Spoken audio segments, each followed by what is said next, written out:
Մեր կյանքում կան կոչումներ, որոնք ինքներս ենք ընտրում, եւ եթե ժամանակակից աշխարհում շատ բան է փոխվել, ապա ուսուցչի առաքելությունը նույնն է մնացել՝ սովորեցնել սովորելու հեշտ ձևը։ Միևնույն ժամանակ մանկավարժները ժպիտով են փաստում, այդ ճանապարհը երկկողմ է, իրենք էլ աշակերտներից են սովորում։ Ժամանակի պահանջն է, այսինքն եթե իրենք ապրում են այս տարի, այս պահին, իրենք շատ արագ ճկուն այդ փոփոխություններին իրենք էլ են ենթարկվում։ Մեր խնդիրը, մեր ուսուցիչներից խնդիրը իրենց հասնելն է եւ ինչու՞ չէ նաեւ առաջ գնալ իրենցից, որպեսզի մենք հետաքրքիր լինենք մեր վարած դասով իրենց համար։ Այլապես եթե չհետաքրքրեցինք, դասը խոտանվում է, ոչ մի հետաքրքիր բան չի լինի, ոչ մի արդյունք բնականաբար չի լինի։ Ուսուցիչը պետք է կարողանա իր վրա աշխատել, որպեսզի չհիասթափեցնի հենց գոնե ինքն իրեն, հետո նաեւ աշակերտին։ Թվային դարաշրջանում շարունակաբար ինքնակրթվելու ճանապարհին ուսուցիչներին միավորող ծրագրերից մեկը կորիզն է։ Այն ստեղծում է միջավայր, որտեղ նրանք ոչ միայն զարգացնում են հմտությունները, փորձի փոխանակում անում, այլև միասին ձևավորում կրթության նոր ձևաչափ։ Այսօրվա ուսուցիչը պետք է բաց լինի համագործակցությունների համար, եւ մենք այո հենց այդպեսին ենք, կորիզը հենց մեզ տանում է դեպի այդ դաշտ։ Իմ գործընկերներից շատերից ես ինքս շատ բան եմ սովորել, նոր հմտություններ, նոր գաղափարներ։ Կորիզին միանալը մեզ համար հնարավորություն էր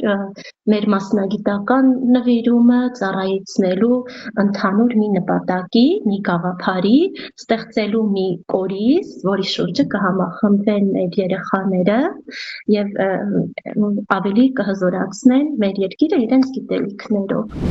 Հարթակը ստեղծել է ոչ միայն մասնագիտական գիտելիքներով կիսվելու, այլև առողջ մրցակցության հնարավորություն, որը նոր նվաճումների է մղում։ Այս պահին ով լավ բան գիտի ինձնից առավել, ես նրանից սովորում եմ եւ նաեւ սովորեցնում եմ, որովհետեւ եթե դու տեղում դոփես, դու ոչնչի չես հասնի։ Հիմա այն դարաշրջանն է, օրինակ եթե ես չիմանամ արհեստական բանականության մասին, ես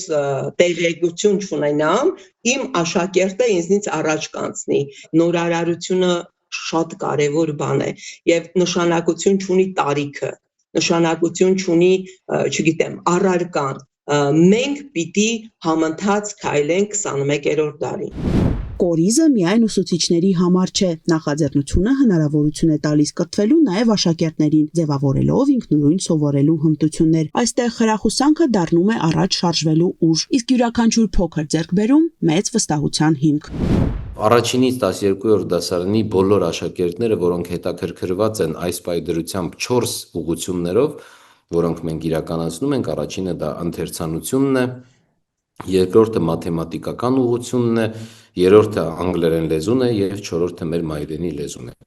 Այս բոլոր ուղղություններով առաջինից 12-րդ դասարանում սովորող աշակերտները կարող են մեզ հետ սովորել, մասնակցել մրցույթներին, ոգեշնչվել, իսկ մրցանակները իրականում բազմաթիվ են։ Այս տարի նույնպես շուրջ 300-ից ավել աշակերտներ կստանան պլանշետներ, նոթբուքներ, հեռախոսներ, ավագ դպրոցի երեխաները 4 հոգի կստանա բուհ ընդունվելու պարագայում իրենց ամբողջ կրթության վճարը,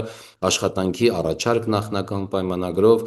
ճամփորդություն դեպի ամառային դպրոցներ Պրագա, Վիեննա, Դրեզդեն, այցելություն դեպի Դիսնեյլենդ, 250,000 դրամանոց կրթաթոշակներ Ալեն Մարգարյան բարեգործական հիմնադրամից եւ այսպես շարունակ։